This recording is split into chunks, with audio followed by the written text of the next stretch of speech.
Hey, welcome in, loves. Welcome to spiritual therapy. This is going to be spiritual therapy where you are receiving some sort of guidance, clarification, or confirmation for whatever it is that you're questioning or growing through in the current state in which you find this video and come across this video. So, only taking what resonates, leaving the rest, okay? You know how this works. I appreciate and love all the support, shares, and likes and comments down below to help this channel grow. I love how that rhymes. Such a nerd. And I love that about me. Okay, let's see. Let's get into it. What do we have for the collective? Self reflection, balance.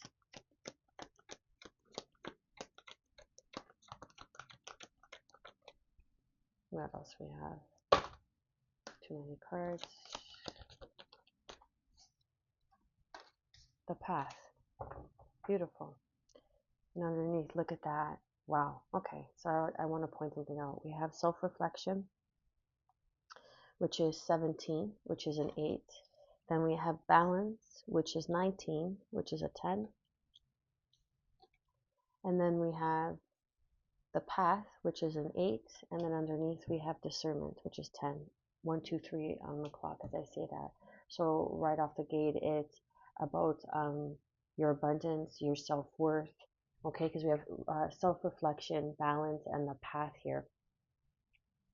And, you know, I'm a big advocate for a natural state, right? Especially when we start off in life. Like when I grew up, um, you know, when I was in my 20s, I cared about my looks. I cared about how I looked, especially as a woman and as a female. But there wasn't so much pressure in changing the way we looked because of social media, because of uh, the norm, quote unquote, of today's society of how a woman must look.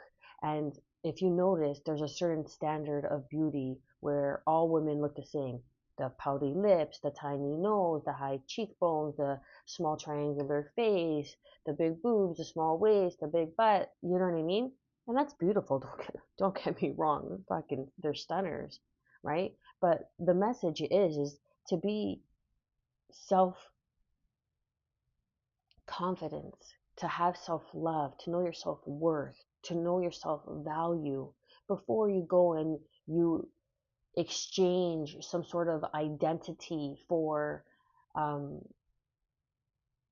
the truth of who you are, right? Like really learn who you are first before you kind of go out into the world and decide to do something so drastic and change your face and change your body. Not that I'm saying I'm against it.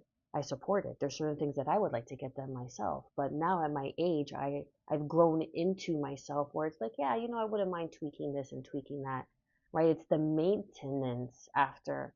And that's what self-reflection really does. It's, am I living up to my own standards or am I living up to the standards that society has set out for me?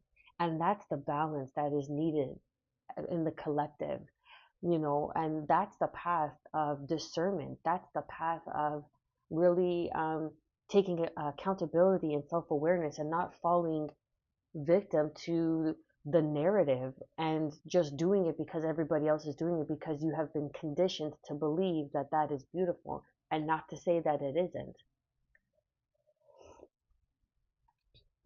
But what's more beautiful than the natural way of the way in which the world works and the way, you know, we have our seasons? It's all natural. It all happens natural, as are we. We were born natural, in a natural state, in a natural form, you know. So don't be so quick to judge yourself. Maybe you're you know, really hard on yourself because you're living in a very sick society that always believes that it needs to look a certain way, be a certain way, and act a certain way in order to be accepted. And the self-reflection is accepting yourself, filling your filling your cup, having a positive body image as you are.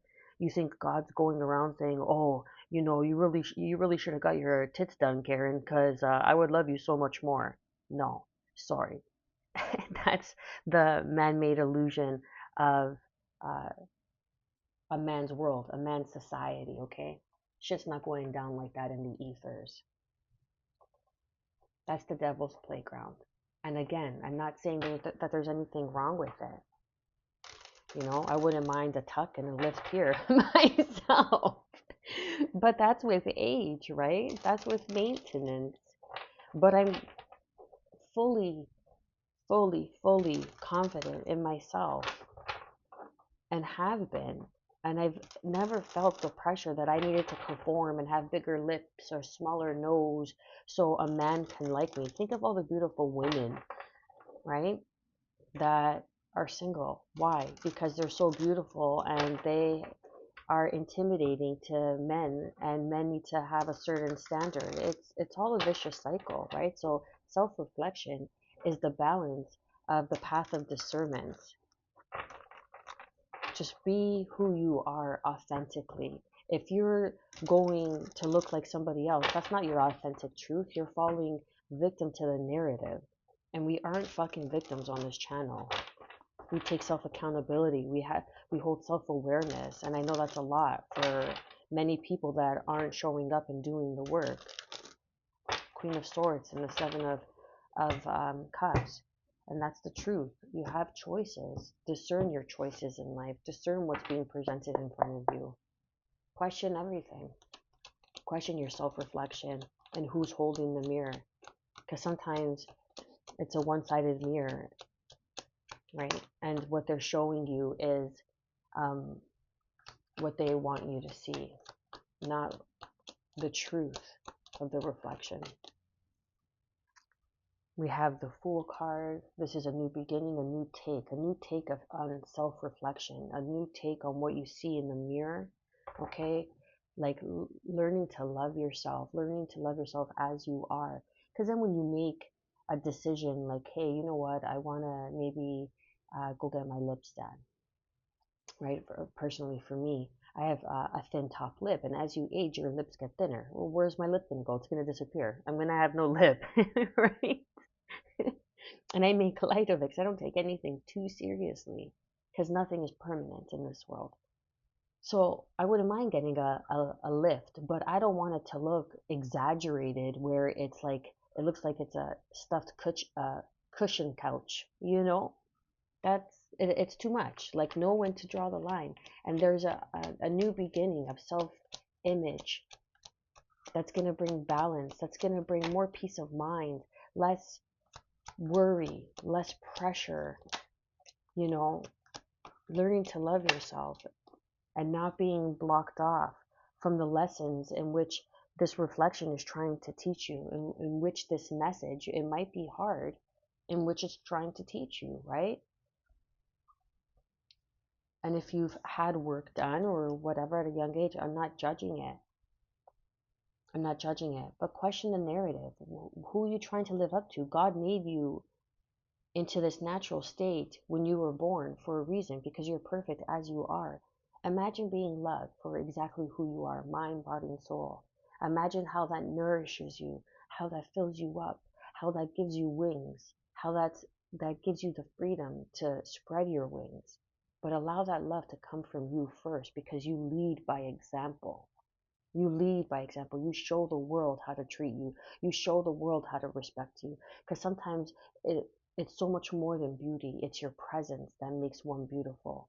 It's how you uplift the room. And how do you do that? Through self-love, through self-accountability, through self-awareness, coming out of the cold, coming out of self-limiting beliefs that are holding you back, that are keeping you stagnant. You may have a young mind, or you may need to learn something from this, because this is a new beginning, a new perspective for you.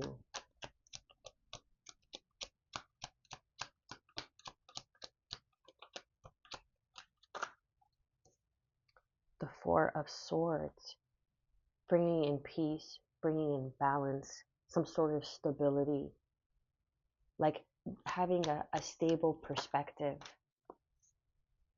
that's going to shift everything for you. The Tower, Scorpio energy, Pluto energy, right? The planet that's not considered a planet, it's a moon, right? It's not part of our solar system. Maybe you're not part of our solar system.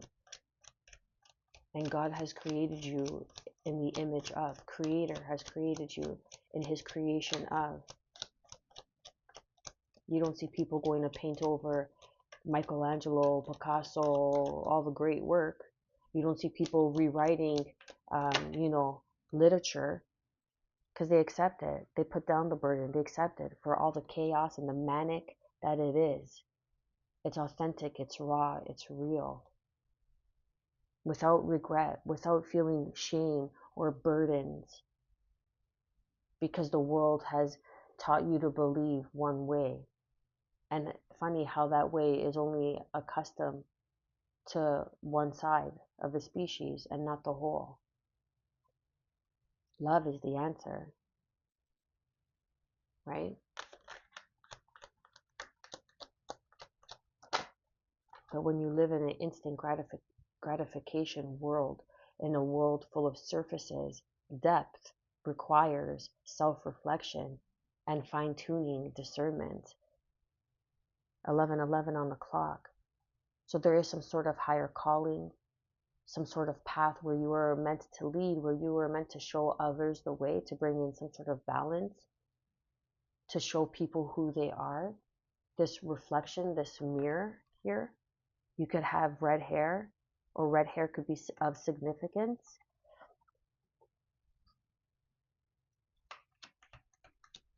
Maybe you're in the beauty industry, 8-8. I'm getting like abundance, bounty, beauty.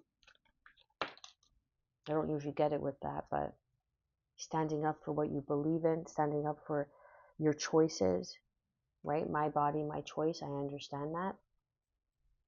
But question why? Why do you want to go about and do these things? It's to appease someone else. It isn't to appease yourself.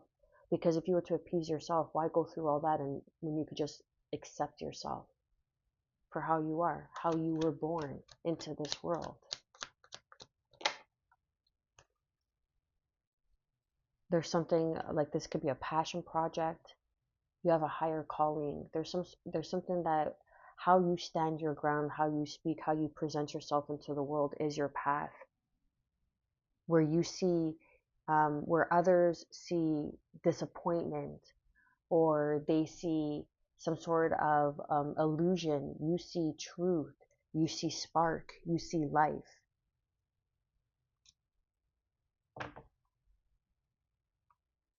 Yeah, see death, rebirth. There's a rebirth on a vision. There's a rebirth.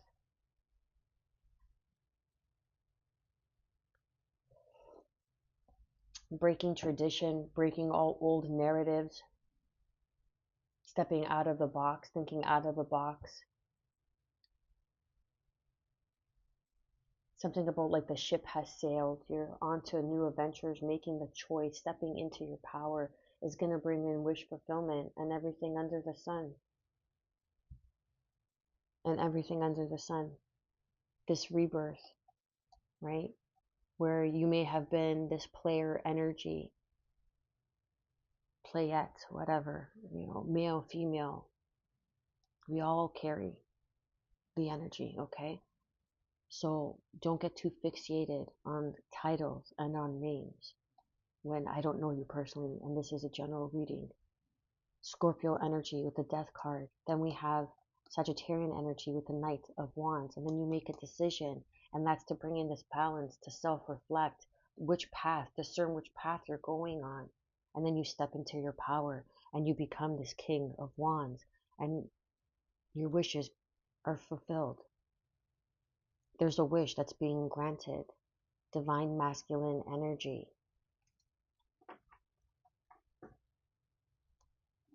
That's beautiful. What do I want to do? Let's get some closers. And that's just it, right? Like where other people are literally 14:44 on the clock, where other people are literally, falling for illusion, You are standing tall in your spark, in your light, in your passion, in this higher calling, because this is the path for you that has been destined for you. Take it how it resonates.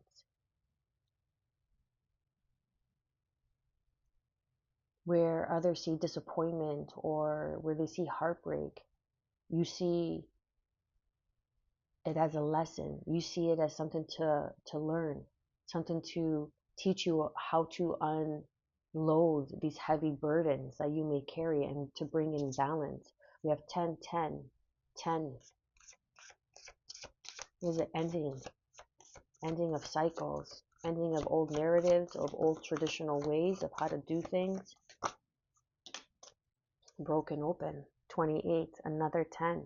10, we have 10 here, 10 of wands, 10, the card of discernment, and 19 is the card of balance, okay? Broken open. You have become aware. You are beginning to see yourself in the image of, in the creator, the creator's creation. Becoming more heart-centered, living from a place that is more centered, that is more in alignment with your truth. Something about doves could be significant, even seashells could be significant. And then we have 3, time machine, bringing balance, bringing a new perspective, not feeling shame or guilt for having done something or doing something a different way, and putting these heavy boundaries, burdens or boundaries, okay, to rest. Letting go of the path that, has been paved before you, and perhaps you want to embark on something on your own. Entrepreneurship, you have a higher calling, and no one's going to understand this but you. But you're here to bring in some sort of perspective, some sort of self-reflection and balance into the world.